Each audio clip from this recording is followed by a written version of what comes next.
Imagine you're hiring contractors, right? Mhm. Like you're building this custom, highly specialized house. Oh, wow. Okay. That's a big project. Right. So you hand over the blueprints, you get all the materials, you have the exact specifications for the foundation ready to go. Yeah. But then, when you actually show up to the construction site, they've completely locked you out. You're just standing there behind a chain link fence. Just watching them work. Exactly. And you could see them pouring the concrete completely wrong. Whenever you try to speak to the foreman to fix it, they just turn up the radio and ignore you.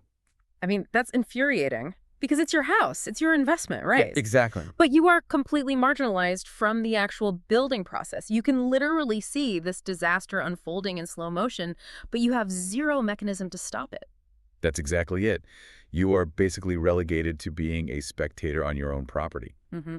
And as incredibly frustrating as that sounds for a house, it is infinitely more devastating when that custom house is actually your child's education. Oh, absolutely. The stakes are just so much higher. Right. And today, we are looking at hard state-level data that proves this isn't just, a bad dream or some isolated incident. It's literally how the special education system is treating parents right now. And we're going to show you how to force those gates open. Yeah, and I think it's important to clarify right off the bat that we are grounding this entire discussion in something very, very concrete. Right. This isn't just our opinion. Exactly. We're looking at an exhaustive, expert-level analysis of the first quarter, so Q1 Maryland State Department of Education, or MSDE, Letters of Findings from 2025. Which is just a massive amount of data. It is. And like you said, this isn't an opinion piece. It isn't a collection of angry social media posts from parents. This is formal, substantiated state complaint data. The actual legal record. Yes. It is the official record of systemic failures across multiple school districts. I mean, we're talking major ones here, including Montgomery, Prince George's, Howard, Baltimore, Calvert, Washington, and Anne Arundel counties. And we are tackling this massive data set today because of a very specific mission. We are diving into Module 4 of the Sideline Coaching Series. Right, which is such a fantastic series. It really is. And it's brought to you in this incredible partnership with That Parent and Pierce the Silence. If you are a parent or an advocate or honestly just anyone navigating the special education system, this deep dive is your playbook. 100%. It's essential. Because the central theme pulsing through all this MSDE data is the profound failure of schools to ensure parent participation in the IEP process. The Individualized Education Program. Exactly. So we're going to unpack the actual mechanisms of how districts marginalize you, why specific state laws like the 5-day rule and prior written notice are your absolute strongest shields, and, how you can use this very data to be the voice to your child's victory. And honestly, the timing of this module just couldn't be better because parent participation, it isn't just a nice idea, right? It's not just a polite suggestion. That's right. It's not like, oh, it'd be cool if the parents showed up. Exactly. It is specifically designed by law to be the foundational democratic pillar of the Individuals with Disabilities Education Act. The entire IDA fundamentally relies on parents being vigilant. Because without the parents, the system kind of goes unchecked. Precisely. But this 2025 data, it paints a really stark empirical picture of an administrative apparatus that frequently treats parents as, well, an annoyance. Like a box to check. Exactly. An annoyance to be managed rather than equal, legally mandated partners. So let's start with that gap. The gap between what the law promises you as a parent and what the data shows is actually happening in these conference rooms. Yeah. Because the law makes a really big promise about collaboration, doesn't it? It really does.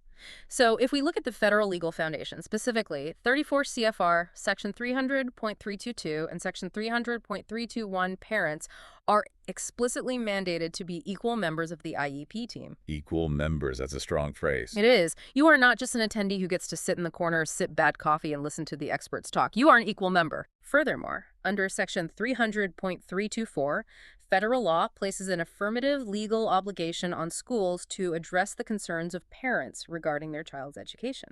Wait, an affirmative obligation. So they can't just politely ignore you. No, they cannot. The school cannot just nod, smile, and, file your concerns in a drawer somewhere. They have to legally and substantively address what you bring to the table. Okay, so that's the law, that's the promise. Yeah. But then we cross-reference that promise with this MSDE complaint data, and the reality is, frankly, chilling. It really is. We are seeing this disturbing systemic trend of local education agencies actively marginalizing parent input. And in a lot of cases, it looks like they are predetermining outcomes before the parents even walk into the room. Which is entirely illegal, by the way. Predetermination is a massive violation. Right. So let's look at how they actually do this in practice. There's a case out of Washington County we need to talk about. This is case 25043. Oh, this one is a perfect example of what we're talking about. Yeah. So in this case, a parent actually brought in a private psychiatric letter.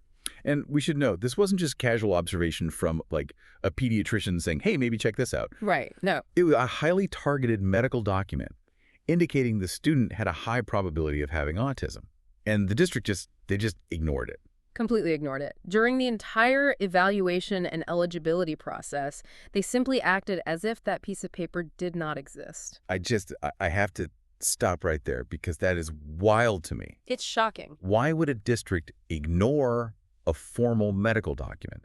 And I guess, more importantly for you listening, what is the actual fallout of that for the kids sitting in the classroom? Like, if a school just ignores an autism diagnosis, what happens next? Well, what's fascinating and really tragic here is the cascading mechanical effect of that failure. Because an IEP at its core is supposed to be a living, data-driven document. Right. Data is everything. It relies on comprehensive assessments to understand the student's unique neurodevelopmental profile. So let's trace the domino effect of them ignoring that psychiatric letter. Okay, let's trace it. Autism fundamentally changes how a student processes sensory information, how they read social cues, and their executive functioning tasks.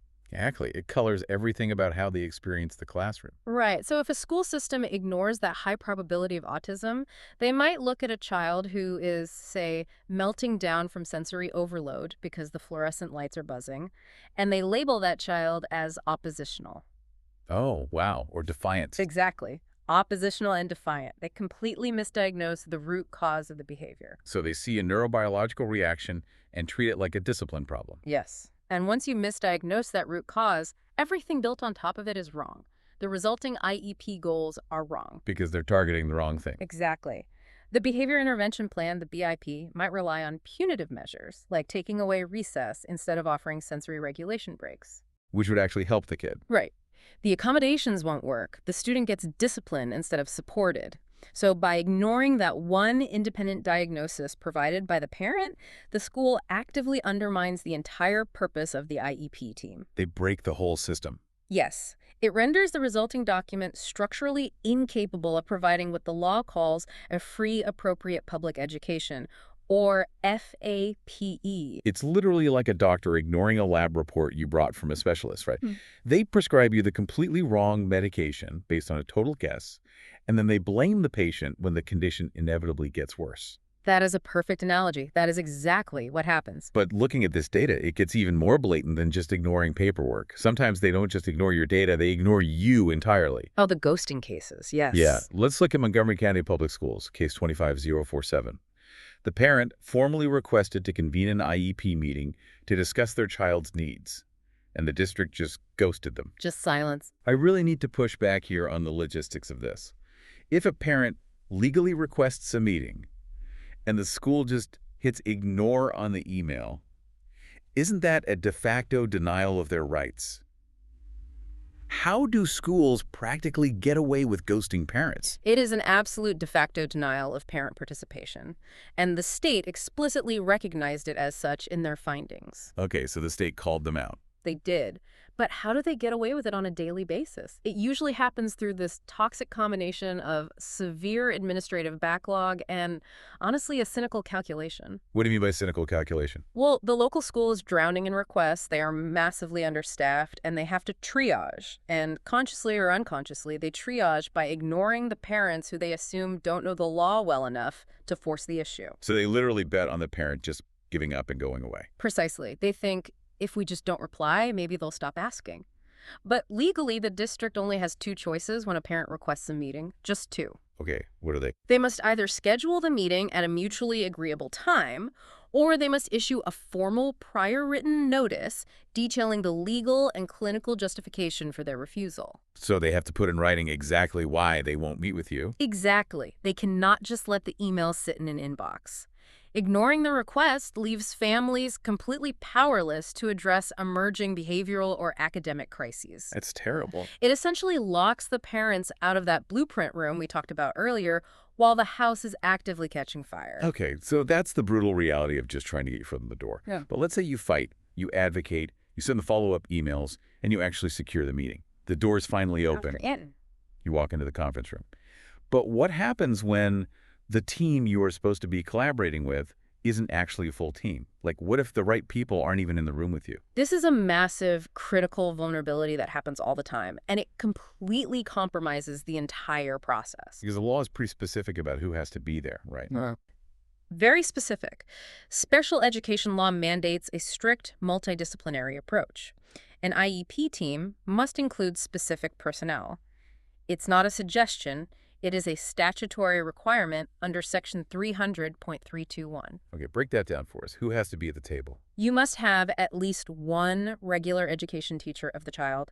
You must have at least one special education teacher. You need a representative of the public agency who can actually commit district resources. Right, someone who can actually say yes to paying for things. Exactly. And crucially, you need an individual who can interpret the instructional implications of evaluation results. Meaning someone who can read the testing data and explain what it actually means for the kids' learning. Yes. That last one is usually a school psychologist or a related service provider like a speech-language pathologist or an occupational therapist, depending on what's being discussed. But the Q1 data shows those chairs are frequently just empty. Oh, chronically empty. Let's look at Montgomery County Public Schools again. Cases 25045 and 25046.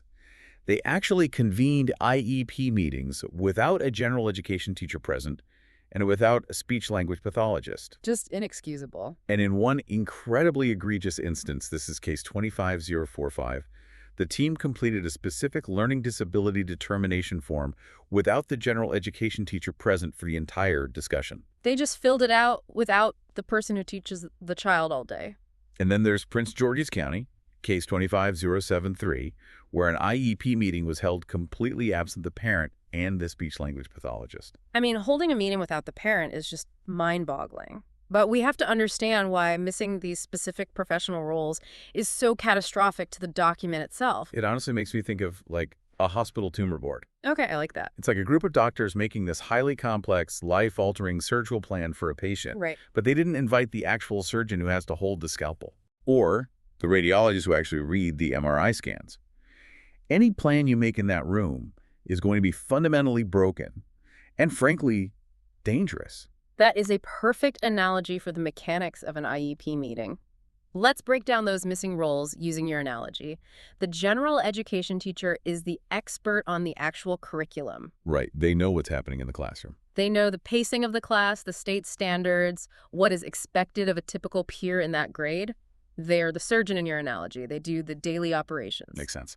Now, the speech-language pathologist, or the psychologist, they understand the specific neurological and cognitive deficits that are preventing the student from accessing that curriculum. They are the radiologists. Because they see below the surface. Exactly. They read the scans. If you hold a meeting without these critical voices, the resulting IEP lacks the interdisciplinary expertise required to actually function in reality. So, if you complete a specific learning disability form without the general education teacher, what are you even doing? Like, how do you know how the disability impacts their daily learning if the person teaching them every day isn't there to tell you? You don't. You simply don't. You are just checking administrative boxes in a vacuum. Wow. Furthermore, making an eligibility decision without the general education teacher present fundamentally breaches the statutory criteria. It renders the entire eligibility decision procedurally invalid. Wait, procedurally invalid? So it's not legally binding? It's not just bad practice, it's an illegal meeting. Right. And the downstream effect is that the child is saddled with an educational plan that was built on guesswork rather than interdisciplinary data. Wow, procedurally invalid. So the actual paperwork they are producing, the document that dictates a child's entire school year, isn't even legally sound. Nope, it's built on sand. That is terrifying. And it leads us right into the issue of information asymmetry. So let's say you've secured the meeting. Miraculously, everyone required is actually sitting at the table. The general ed teacher is there, the speech pathologist is there, you've got the whole tumor board. Everyone showed up. But what if the school is holding all the cards? Like, what if they have data and reports that you don't? This brings us to one of the most powerful tools parents have, and sadly, one of the most frequently violated rules: document transparency. Because if you don't have the documents, you're flying blind. Completely blind.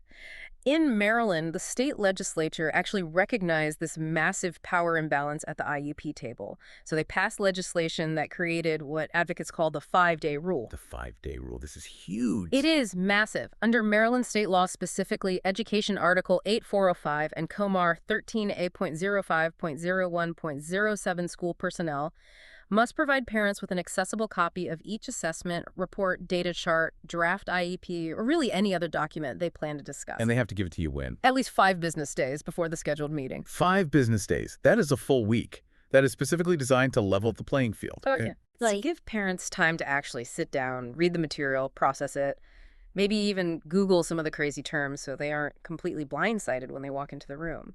Exactly. The legislative intent of the 5-day rule was specifically to ensure meaningful participation. You cannot participate if you don't know what you're talking about. Right. But let's look at the MSDE case evidence. The data reveals chronic, widespread violations of this rule across Montgomery, Baltimore, Howard, and Prince George's counties. It's everywhere. It really is. Take Montgomery County case 25053. A parent received a draft IEP and some minimal reading data only 3 days before the meeting. So they already broke the rule? Yes, but it gets worse. A crucial specific learning disabilities form was handed to them during the meeting. Literally slid across the table while they were sitting there. Exactly. And we see other cases in this data set where highly technical psychological evaluations or, complex occupational therapy assessments are emailed to parents at 9:00 p.m. the night before an 8:00 a.m. meeting. Okay, I have to ask, and I want to be fair here to the schools. Sure.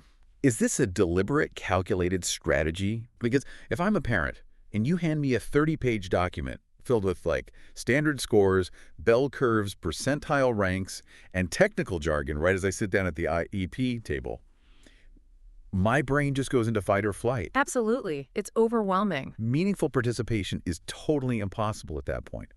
How can you possibly formulate an intelligent question about, a standard score of 75 on a processing speed index when you are reading the words for the very first time and there were 6 professionals staring at you, tapping their pens, waiting for his signature? You can't. You simply cannot do it. You cannot consult an outside private expert to help you understand the data. Right. You cannot review the raw scores to see if the testing was administered correctly. You cannot effectively challenge proposed accommodations or the removal of services because you literally haven't had time to digest the school's rationale. They're just paralyzed. The legislation was designed to prevent this exact ambush. But when districts violate the 5-day rule, they effectively strip parents of their substantive right to participate. They reduce the parent from an equal partner to a rubber stamp. Just sign here and we can all go to lunch. That's exactly how it feels. So we've talked about how schools can ambush you before the meeting by withholding documents, or freeze you out during the meeting by excluding the right experts. Right. But let's say you survive the meeting. You pushed through the jargon, you asked questions, you made requests, and you think, okay, we've reached an agreement. You're feeling good about it. Yeah. But then what happens when the official paperwork arrives in the mail and your entire conversation has just vanished from the record? Oh, this is perhaps the most insidious issue in the entire MSDE dataset. It brings us to the prior written notice, or the PWN. The PWN. We hear this acronym constantly. All the time. If the 5-day rule is your shield for what happens before the meeting, the PWN is the ultimate safeguard for what happens after. Okay, let's break down the actual mechanics of it. What exactly is a PWN supposed to be? The prior written notice is arguably the most important document in special education law. It's defined under federal regulations, section 300.503.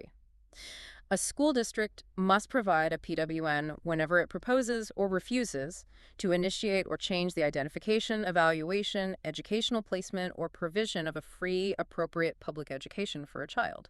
And from what I understand, it has to be incredibly specific, right? It can't just be a quick summary email that says, hey, we had a meeting on Tuesday, we talked about reading, and we all agreed it went well. Oh, far from it. A legally compliant PWN is highly detailed. It must explain exactly what action was proposed or refused. Okay. It must explain why the agency made that specific decision. It must list exactly what data, assessments, records, or reports were used as the basis for that decision. So they have to show their work. Exactly. And it must detail what other options the IEP team considered and why those specific options were rejected. It is basically a comprehensive administrative receipt of everything that was decided. I love that analogy. It's exactly like a receipt. If you buy a defective television at a big box store, right, and you try to return it, but you don't have the receipt. They won't take it. Exactly. The store's going to look at you and say, prove you bought it here. Prove we sold you a broken TV. And if you can't, you're out of luck. The PWN is literally your receipt for your child's civil rights. It really is. Without it, the school can claim you never even asked for the help in the first place. That is exactly how it functions legally. But looking at the state complaint data, schools are routinely using the PWN, or rather, the omission of information in the PWN, to essentially sanitize the official record. Right. Sanitize the record? Yes. They are quietly manipulating the administrative history of the child by intentionally leaving things out. Walk us through the mechanics of that. How are they sanitizing the record? Because that sounds highly illegal. Well, let's look at the evidence of what we call silent removals. Baltimore County Case 205032.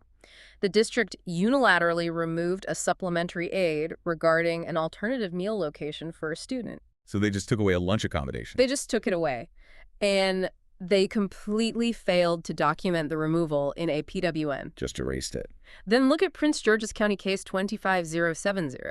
The district removed specialized transportation services. Now, that is a massive change in placement and services for a family. Yeah, how does the kid even get to school? Exactly. And they did it without issuing a PWN.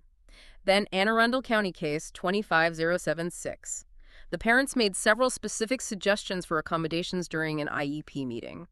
The district rejected those suggestions at the table, but failed to provide a PWN explaining the rejection. So why do schools forget to put these things in the PWN? Is it just bad record keeping by someone rushing through the paperwork? No, it's about the burden of proof. If a school denies a service in writing on a PWN, they legally have to justify that denial with hard data. Ah, I see where this is going. Right. If they don't actually have the data to back up their refusal, it is much, much easier administratively to just leave it out of the PWN entirely. It's like a court transcript, where the court reporter just decides to turn off the machine and delete the defense attorney's entire argument. Exactly. If it's not in the written record, legally speaking, it never happened. You walk out of the meeting thinking you made your case, but the paperwork shows you never even opened your mouth.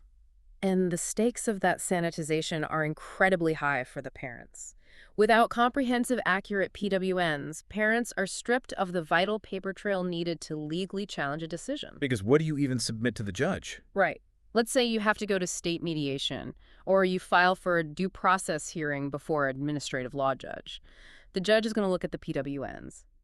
If you don't know the exact specific data the district used to refuse your request for, say, specialized reading tutoring, because they didn't write it down, you cannot effectively hire an outside expert to argue against that data. You're just shadowboxing. You're fighting an invisible enemy. You are. Furthermore, we see districts violating federal law by refusing to amend factually incorrect data in these records. Which is terrifying. It is. If a PWN or an IEP contains corrupted, false, or subjective behavioral data, that document travels with your child forever.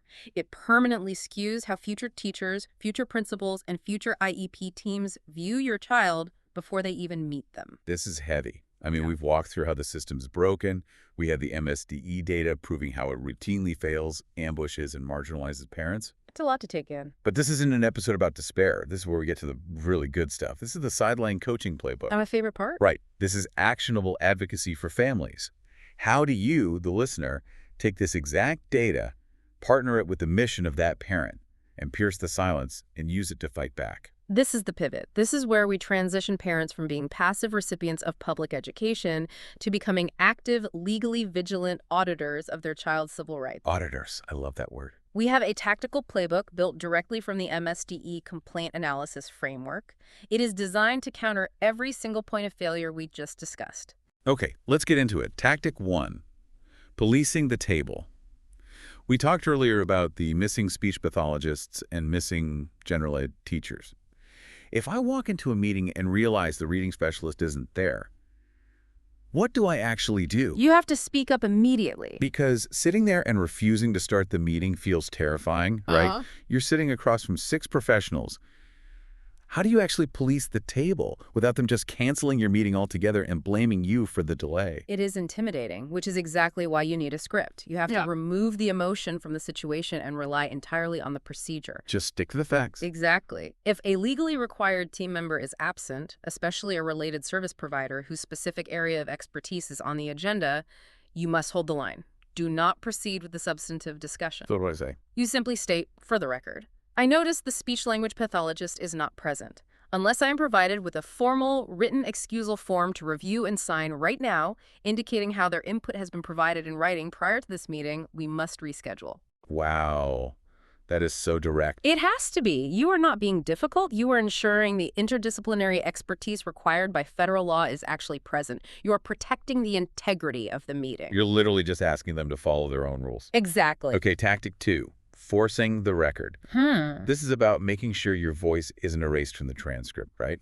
How do we stop those silent removals and the ignored medical data? You take the pen out of their hand. Oh, like that. To ensure your concerns are not ignored or sanitized away by whoever is typing the meeting notes, you draft a formal parent concerns document a few days before the meeting. Okay, so you write it all out yourself. You type it up, you bring physical copies, or you email it to the team chair that morning. And during the meeting, you explicitly demand that your document be pasted verbatim, word for word, into the present levels of academic achievement and functional performance, or the PLAAFP section of the IEP. Why the PLAAFP specifically? Why not just the meeting notes? Because the PLAAFP is the engine of the entire IEP. It states where the child currently is. Every single goal, accommodation, and service must directly connect back to a need identified in the PLAAFP. Oh, wow. So it's the foundation. It is. By legally forcing the district to paste your exact words into the official document, you trigger their obligation under federal law to address those concerns. If your independent autism diagnosis is pasted into the PLAAFP, they can no longer ignore it when writing the behavior plan. That is so strategic. It takes the subjective interpretation entirely out of the hands of the district's note-taker. They can't paraphrase you away. Exactly. It forces them to deal with your actual data. Okay, moving to tactic 3, enforcing the 5-day rule. What is the actual play? When you sit down at the table, you ask for the documents, and they slide a 40-page, highly technical psychological evaluation across the table and say, hey, what are your thoughts? You do not accept the ambush. You don't try to speed read it. Absolutely not. You do not pretend to read it while they talk.